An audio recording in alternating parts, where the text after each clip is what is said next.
Hey everyone, welcome back. The Restaurant Roadmap Snapshots powered by Synergy Restaurant Consultants. Today's topic, LTOs, menu seasonality and how we can use those. And we thought it would be great to talk about that now. We're in the Christmas season and we want to try to capture as much revenue as we can. So joining us today, once again, Chef Eric Lauer, who's going to help us talk about this from a culinary, marketing, and everything perspective. So, hi Eric, how you doing?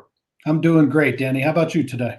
I'm doing terrific, doing terrific. So why seasonality? Why LTOs? What's the benefit? How do we do this? I love LTOs and seasonality for a number of reasons, So I think it gives your guests a change of pace from what you typically serve them.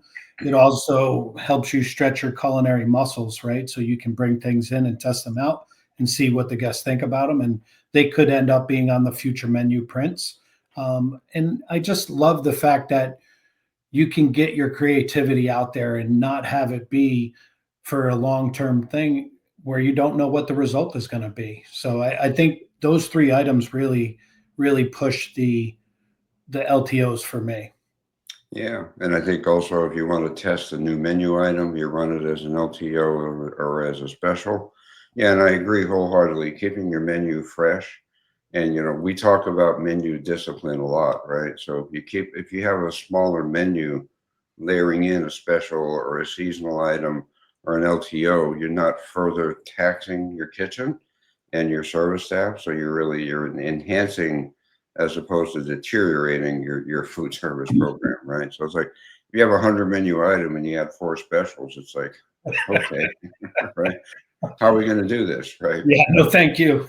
Yeah, exactly. Yeah, and everybody's just frustrated because it's like, oh my God, we got more work to do, right? So Right. anyway, so seasonal ingredients. How do you go about doing this? I think it's important too to talk about staying true to your brand, and developing specials and these things that are relevant to you and not something that's so off the wall that nobody's going to believe you're actually making this stuff, right? So, what do you think? I think you hit the nail on the head, right? Don't if you're a burger joint, don't bring in some sort of filet mignon. Your guests aren't coming to you Right, for that, right? right, So stay true to who you are, flex your culinary muscle. The biggest key to me is ensuring that everybody on the team understands what you're doing and why you're doing it, and right, they understand what's in the dish, right? So if you put a prime rib on your menu for a Friday night and you have a server who's never seen prime rib before, and this has happened to me, so I know right, this is funny.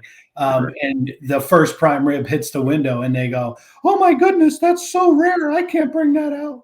right, Right. So you have to definitely utilize your training, utilize your right. communication, make sure everybody's on board with what you're doing to Yeah, make sure that the guest experience isn't negatively impacted by yeah, you flexing your culinary muscle. yeah, absolutely. And I think the other thing that's really important, we run into this quite often, um, is really having a plan.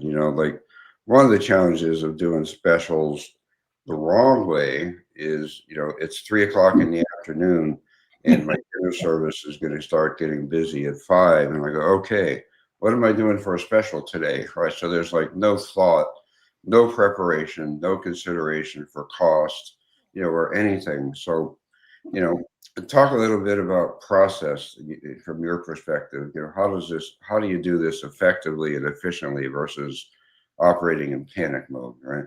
So I always used a monthly special. So we ran it for the entire month. And what you do in that respect is you create the costing up front. You make sure that your vendor has enough of the product for you to get through the month. There's nothing worse than running a special and 2 weeks into the month, you're out of it because the Right, vendor can't get it anymore. Um, Making sure there's training done in the kitchen so that the team knows how to make everything correctly, right, making sure that at the end of the LTO, you're not sitting on 7 cases of something that was only in the LTO and now you have dead inventory. right, Making sure your social media team is on board and they know the plan, they know what they're posting, how they're posting it, and creating the buzz and excitement that you're Mhm. looking for from the LTO and seasonal menu. If you're running a peppermint martini in the bar, it doesn't make sense for the social team to be pumping it out in January after it's already Right. ended. So that's Right. another aspect of it as well.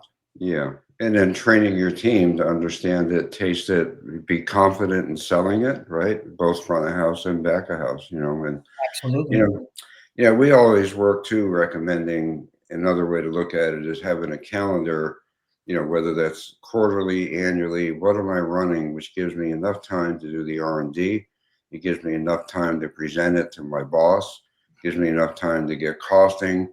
And basically you go through a process of conceptualization, creation, costing, and then getting ready for implementation.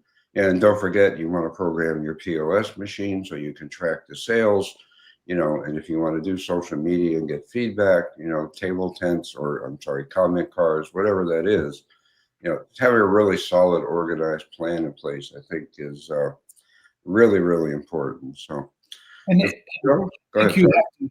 I think you have to utilize your email base too, right? So if you're a company that uses a loyalty and you send out emails on a regular basis, this is how you leverage that as well.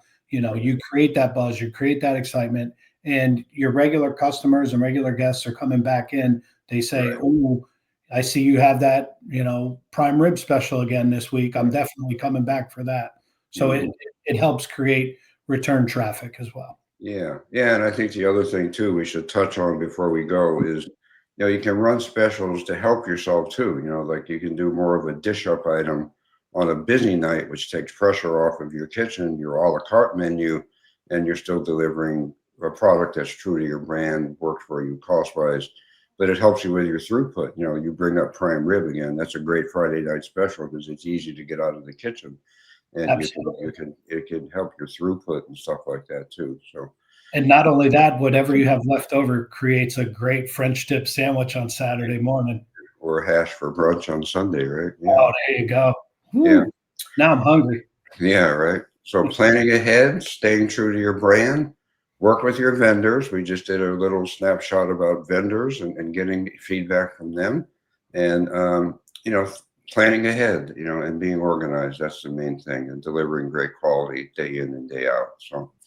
Eric, Absolutely. thank you so much. It's always great sharing some time with you and giving our people great information. Oh, absolutely. Thank you. All right, everybody. Have a great rest of your day. Remember, email us info@therestaurantroadmap.com. Suggestions, ideas, comments, feedback. What would you like to hear us talk about? Send us a question. And if we get one of your questions on a podcast, we're going to offer a 30-day or 30-minute consultation, not 30 days, like 30 minutes. Okay. Um, thanks for joining us and have a great day. Thanks again, Eric. Thank you. Bye, y'all.